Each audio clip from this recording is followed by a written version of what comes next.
Farlost, created by John Miro. 9. Lou looked back at the closed airlock doors. The walls roared, and she knew what the sounds meant. The tank outside had been ripped open to space. She had been seconds away from going with it. Lou made 2 grabs before her fingers held fast to the handlebar along the side wall of the airlock.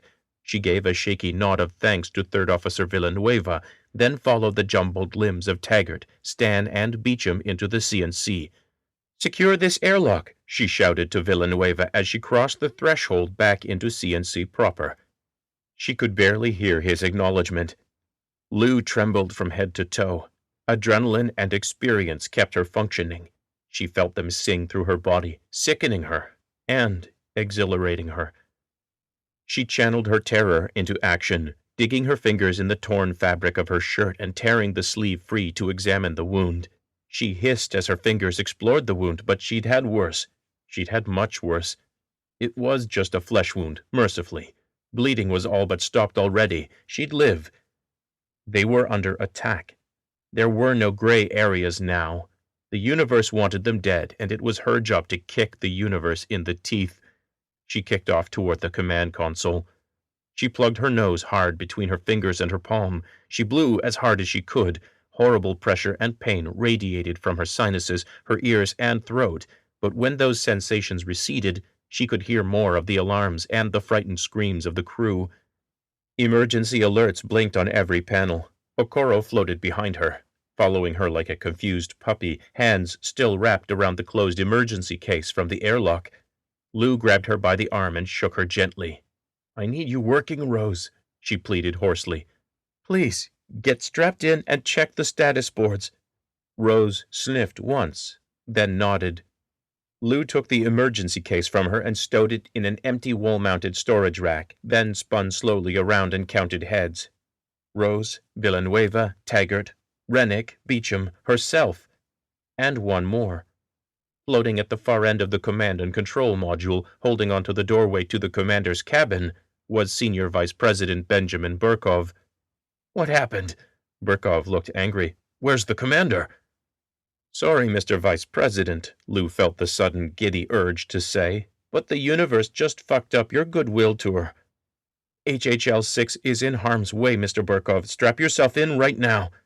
Burkov snarled, "Since when can a radiation storm cause pressure leaks? What the hell is going on?" Lou's blood ran cold. The rad storm. She'd forgotten all about it.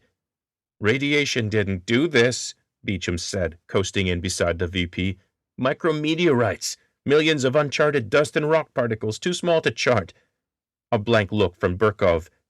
"Oh, space bullets, then. Get it now, Alexei?" Beecham snapped. "We're in the path of an intergalactic drive-by, and odds are we're already done for."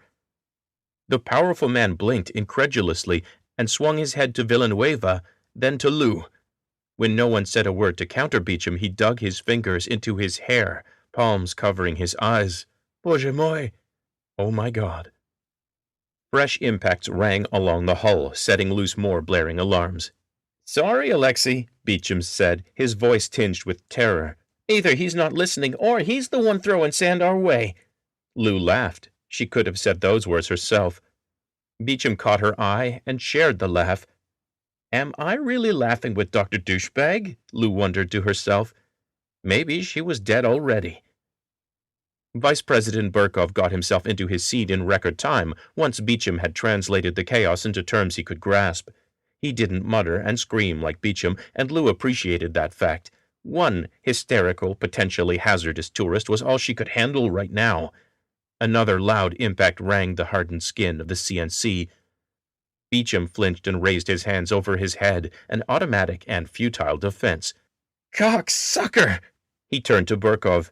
"Alexei, order a boost. There's likely a mass of rock and dust in tight formation. Any impact could be the one that wipes us out. If we boost, we've got an even chance of avoiding the concentration of rocks."